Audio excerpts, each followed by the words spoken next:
Bonjour mes amis, j'espère que vous avez passé une bonne semaine et que vous avez pu se joindre à nous pour le lancement online du programme I Will Go, un appel à l'implication totale des membres avec le but d'atteindre le monde pour le Christ. Aujourd'hui, nous allons examiner l'une des façons les plus efficaces d'être messager pour le Christ. En fait, cette méthode remonte au prophète Daniel, qui avec ses 3 amis ont été pris à Babylone. Comme nous l'avons lu dans le chapitre 1 de Daniel, ces jeunes hommes n'étaient pas des prisonniers ordinaires. C'étaient des Juifs de famille noble, beaux, instruits et intelligents. Ils avaient l'occasion de servir dans le palais du roi, et le roi Nabuchodonosor faisait en sorte qu'ils reçoivent la meilleure éducation que son royaume pouvait offrir, ainsi qu'une alimentation riche en délices et en vin fermenté.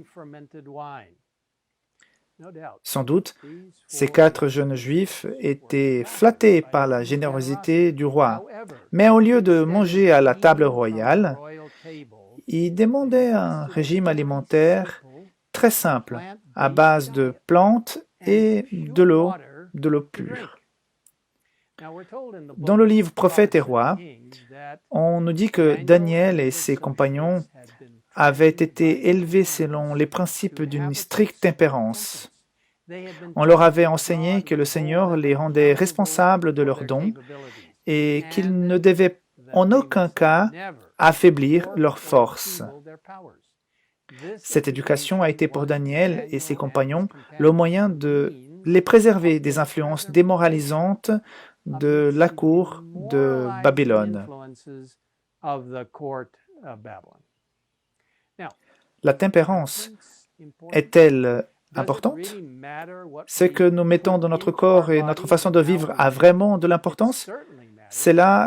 C'était certainement important pour Daniel et ses amis, et je crois que c'est important pour nous aujourd'hui aussi. Vous voyez, adopter un mode de vie sain ne renforce pas seulement notre esprit et notre corps, mais sert aussi des puissants témoignages aux autres. Dieu veut que tout le monde soit en bonne santé, tant sur le plan physique, émotionnel que spirituel. Nous lisons dans la 3e lettre de Jean, verset 2, et il n'y a qu'un seul chapitre dans ce livre donc, au verset 2, « Bien-aimé, je souhaite que tu prospères à tout point de vue et sois en bonne santé, à l'image de ton âme. » Comme il est beau que dans la Bible et l'esprit de prophétie, Dieu ait donné des instructions claires sur la façon de vivre en bonne santé, en nous montrant ce qu'il faut pour mieux manger, boire, comment prendre soin de notre corps. Ces instructions divines données il y a longtemps se sont avérées efficaces pour améliorer la santé à de nombreuses personnes et ont été vérifiées par de nombreuses études scientifiques. Passons maintenant brièvement en revue certains de ces importants principes de vie. En tant qu'adventistes, nous pensons qu'un régime alimentaire à base de légumes, de noix, de céréales complètes et des produits frais constitue une bonne base pour une bonne santé. De nombreuses études scientifiques ont vérifié les avantages d'un régime végétarien. Il est important de se tenir à l'écart des substances psychotropes, telles que le tabac, l'alcool, les drogues, pour garder notre esprit et notre corps en bonne santé. Boire beaucoup d'eau, au moins 8 verres par jour, aide à libérer l'esprit et à éliminer les impuretés de notre corps. L'exercice régulier au soleil et à l'air frais peut améliorer notre état de santé et renforcer votre corps et votre esprit. J'essaye de marcher en plein air pendant au moins 30, 40, voire 1 heure chaque jour. Le repos est également important. Et bien qu'il puisse être tentant de changer la routine de repos, des études ont montré que les adultes ont besoin de 7 à 9 heures de sommeil chaque nuit. Et les enfants et les jeunes peuvent en avoir besoin de plus. Non seulement le repos physique est important, mais chaque semaine, Dieu nous invite à prendre part au repos spirituel et spécial offert par le sabbat. Nous rappelons de nous reposer de nos activités et de nous confier à lui. Vivre une vie saine et équilibrée physiquement, mentalement et spirituellement est une merveilleuse façon de permettre à l'amour de Jésus de briller à travers nous alors que nous suivons son exemple d'être une bénédiction pour le monde.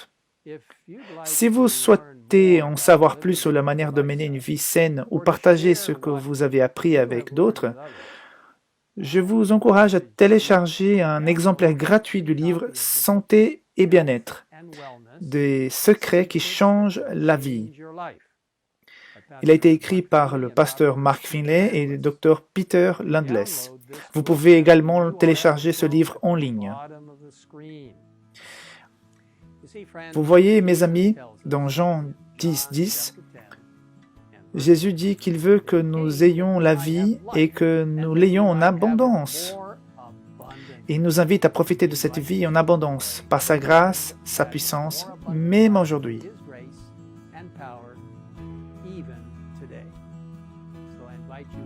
Je vous invite donc maintenant à prier avec moi alors que nous demandons à notre merveilleux Sauveur de prendre soin de nous.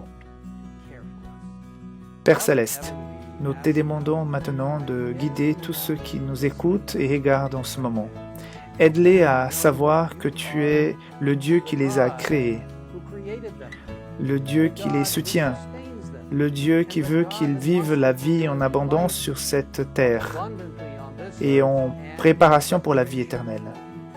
Merci pour tes principes de santé, merci pour la forme sanitaire, merci de nous donner l'occasion non seulement de la vivre par ta grâce, par tes enseignements, mais aussi de la partager avec les autres, car nous savons que la santé est si importante non seulement pour l'aspect physique, mais aussi pour le spirituel. Merci de nous avoir écoutés au nom de Jésus. Amen. Amen.